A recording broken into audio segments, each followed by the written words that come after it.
I'm Sandy, and welcome to Life with Sandy.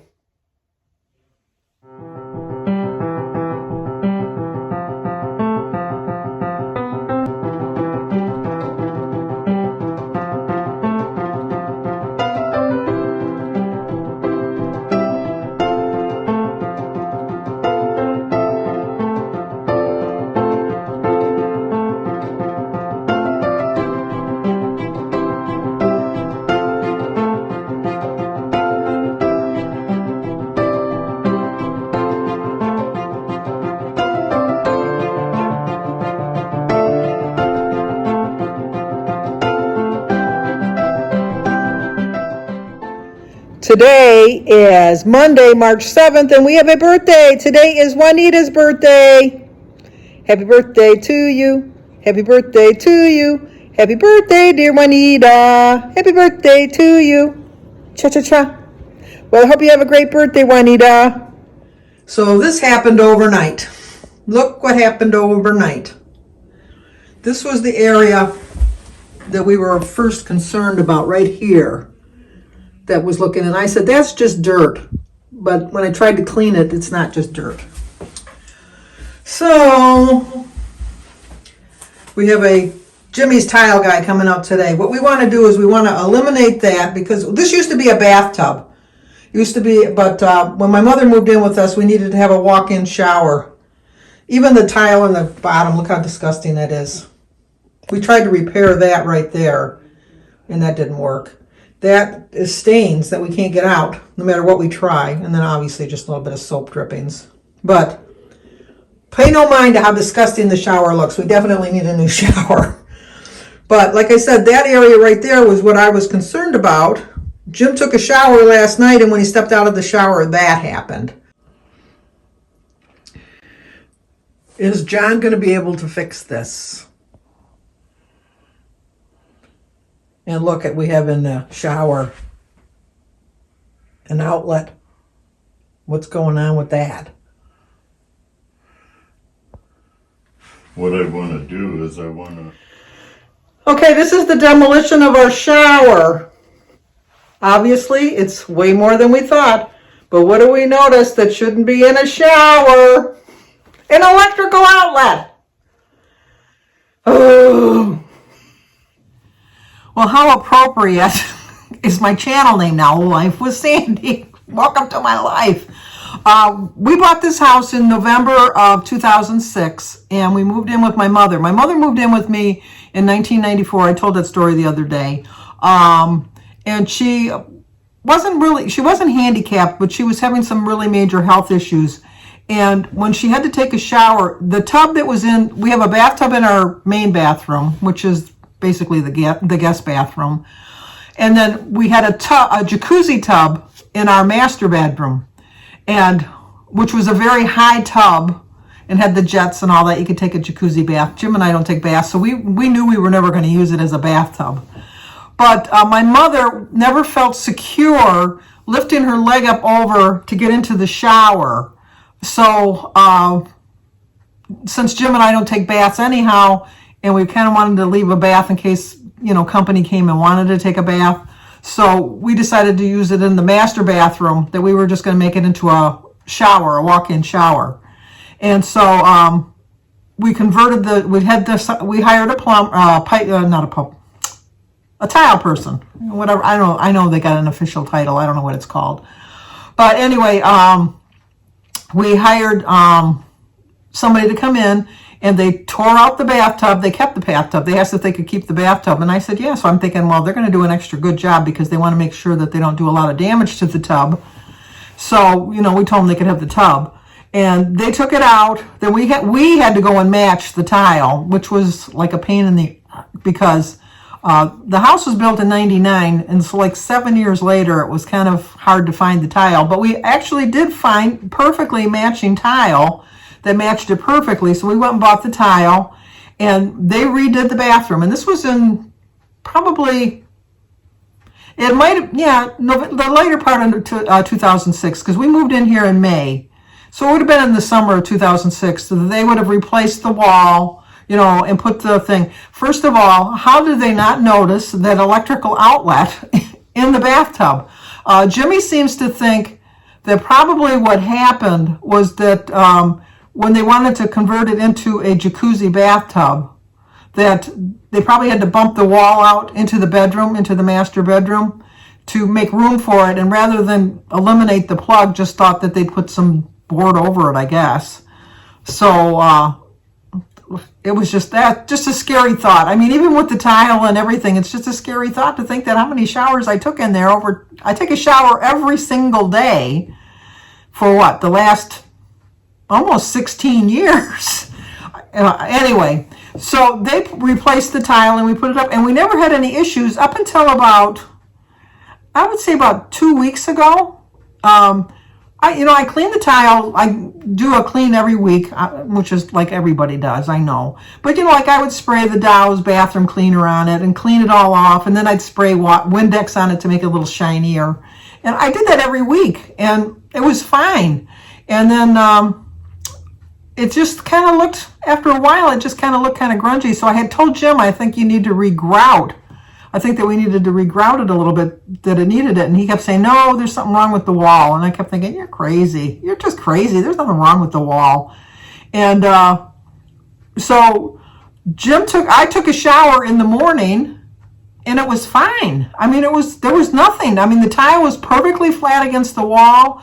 It had those little areas which I showed you that looked kind of dirty. The floor was always disgusting. Like the floor, we didn't pick out a really good flooring. I think we went to a little bit on the cheap side, and so it just showed because it stained, and it just got really bad. And then we had to replace a couple of the little tiles, and I know it was disgusting. It was almost embarrassing, but I share my life with you, so how embarrassing could I be?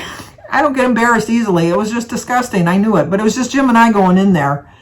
So, like I said, I took a shower in the morning, it was fine, and then Jim took a shower at night, and he called me in the bathroom, and I went in there, and the wall had collapsed. So, Jim and I, if you watched my highlight meeting thing this morning, I looked a little off because I was tired.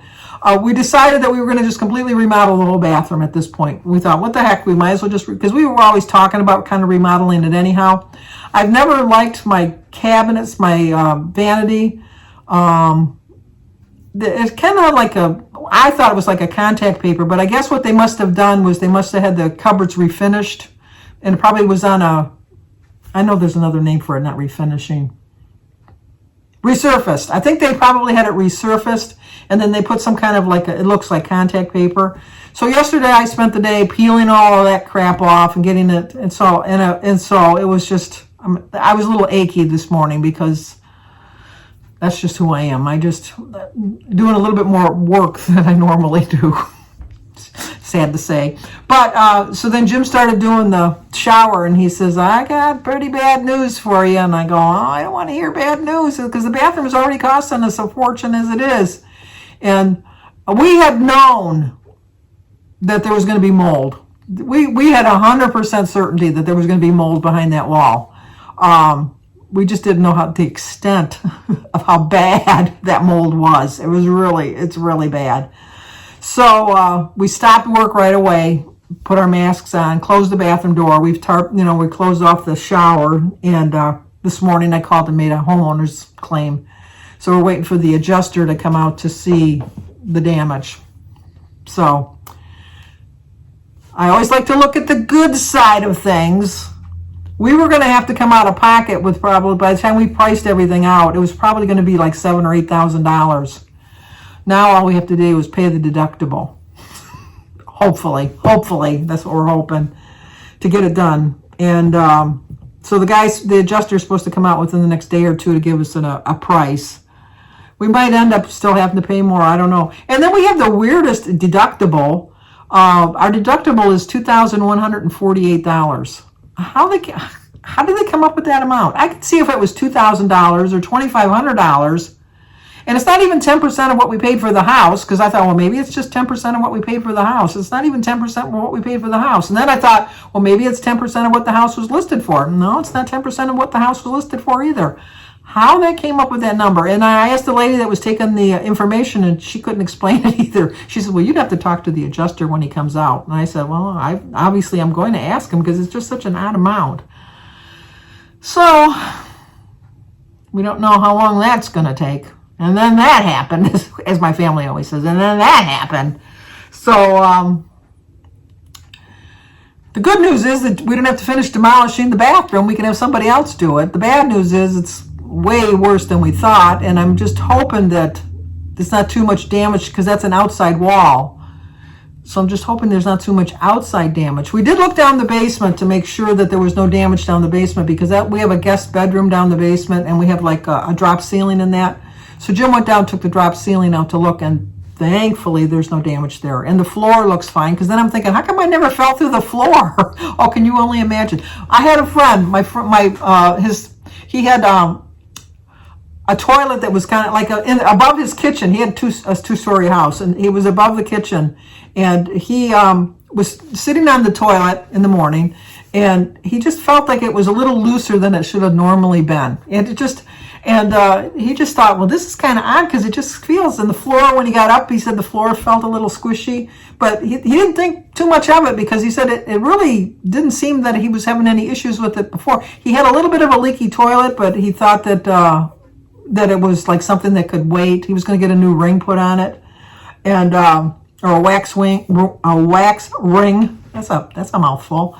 And so anyway, he told his partner Glenn. He said, I don't know about that bathroom. We better wait, and we better call a plumber. Don't have anybody use that bathroom. We'll just use the one on the main floor. And so, which was going to be a pain because their bedrooms are upstairs, and so if they had to use the restroom, then they'd have to come downstairs. But he said, I don't think we should do that. So then he went in the kitchen, and he made breakfast for him and his partner. And they thought, well, today let's eat in the dining room today. Thankfully, they ate in the dining room because while they were sitting there, they kept hearing a noise. And they kept thinking, what is that noise? What is that noise? And just as they both happened to look into the kitchen, here comes the toilet crashing through the ceiling. Boom! Right over the kitchen table. It's just like, they would have got, how did he die? He was hit by a flying toilet. That'd be an embarrassing way to go, wouldn't it? How did you die? He got hit in the head with a toilet. It's like, jeez.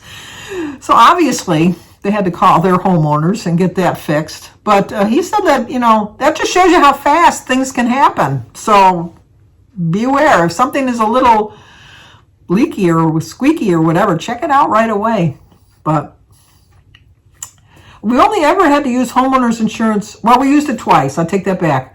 At our other house, we used it once in Christy's room because we had a really bad storm. And not a tornado or anything, but I don't know how it did it, but it must have been some damage to the roof or something before that we never really noticed.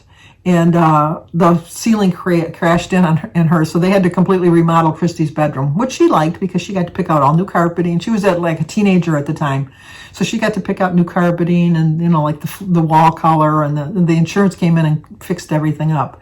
And then we did it one time here because it wasn't a tornado, it was a wind shear that came through. I think I told this. I was outside, and we had a little kiddie pool that we just had for the kids that they could play. They load their squirt guns and stuff like that, or if they just wanted to run in it. Because I have an actual pool. I have a 24-foot round, 4.5-foot deep pool.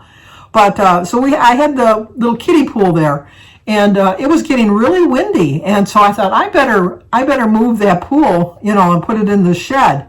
And so I went out the door on the deck, and all my furniture started flying everywhere. And so I was trying to move the furniture, and then I noticed 3 houses down, and they told us there was tornado warnings. Yeah, it's a warning. Why do you got to bother with a warning? Jeez, those aren't serious, said Sandy to herself as she's watching 3 houses down as they had a privacy fence. But as each little plink, plink, plink, plink, plink panel was coming off, each little plank of the fence, and it was like a privacy fence that like comes in the 4-foot section, so it's not like they put each plank up separately, but the wind had caught it, and it was going plink, plink, plink, plink, and the wind, so I thought, okay, Sandy, who never goes down the basement, because I was here alone, never goes down the basement when there's a tornado warning. I do now. But at that point, never went down the basement. Went down the basement because I'm thinking, ah! And so when I came back up, my lawn chairs were 2 houses down, and the fence, the guy's fence, was just completely gone. The kiddie pool was gone. Somebody ended up with a kiddie pool because I don't know where they didn't cost that much. I think they were like $10 at Kmart at the time. The kiddie pool was gone. And I never did get one of my covers back for my furniture. I never found that. And I had to get new garbage cans because I don't know where they went because the garbage company supplied those. So I got one new garbage can. The other one was pretty solid. It stayed. It didn't, I mean, we had enough garbage in it to hold it down in place. But we had damage to the roof and we had damage to the shingles. And we didn't even know, but we had damage to the pool. So when the adjuster came out, we got a whole new roof. And then we got the siding fixed. And then we had little holes in the screens, which were not part of the storm, I don't think. But they replaced all of our screens. So that's the only other time I've used my homeowner's insurance. So in the, 40, 50 years I've been a homeowner, I think I've used my homeowner's insurance twice. This will make 3 times. So hopefully third time is the charm and I don't need to claim it anymore. But, so anyway, excitement. I was going to go to Jimmy's house tonight because he's finishing up and cutting his flooring in and to do the video. But his guy's coming to lay the garage floor tomorrow, so he has to do another makeshift way to get into the house. He has to figure out some way to do that. And so he said he wouldn't have time because when he gets off of work, he's got to do that and he's got to figure out some other stuff inside the house. So Jim's going to do the tag with me, so you'll get to see Jim tomorrow. But then Jim just called me now and he told me that he's going to be working later tonight, so hopefully he still will do it with me. If not, you might just see little old lonesome me doing it. So, and then our Ask Us Anything, I don't know when we'll be able to do it, but hopefully we'll be able to do it soon. So, all right, I got to get this phone call and let's see what I've had to eat so far today. Okay, we're going to start off with an apple, a banana, and 32 ounces of water. So let's get on with the day. Not going to go for a walk today. It's raining. Okay, we're going to eat our breakfast now. It is Monday, March 7th. My quote is starting my new week with my new determination and my plan. It's an 8-point breakfast, 0 for my egg, berries, and tea, 3 points for my 3 slices of bacon, 1 point for my Laughing Cow cheese, and 4 points for my half a bagel. Earlier I had my apple and banana, so 0 points, 8 points, so I still have 12 points left for the rest of the day. Okay, for lunch we're going to have a cup of turkey chili with 3 little Nanan breads. It is a 7-point lunch. Okay, for dinner, I just made up a little piece of chicken breast, and I went and bought an egg roll at Panda Express, and sugar-free Jell-O, and a tea. The dinner I'm counting as 3 points because I used some of Pan Cow coating for my chicken, and 4 points for my pork egg roll, and 0 for my tea and Jell-O. So I did go 2 points over, but I had my weeklies today. Okay, that's going to do it for tonight. If you could indulge me in some prayers, my best friend, I was just talking with her earlier, and her mom is in the final stages of her life. Hospice has given her 48 hours to live. So if you could pray for my friend Kathy and her whole family, that her mom has a peaceful journey, I would appreciate it. And also, if you could include in your prayers the Blessed Military Mom. Her mom passed away yesterday from a heart attack. So if you could include her and her family in your prayers too, I would really appreciate it. But for now, I'm going to tell you, like, comment, subscribe, and share. And I will talk to you guys tomorrow. Stay safe.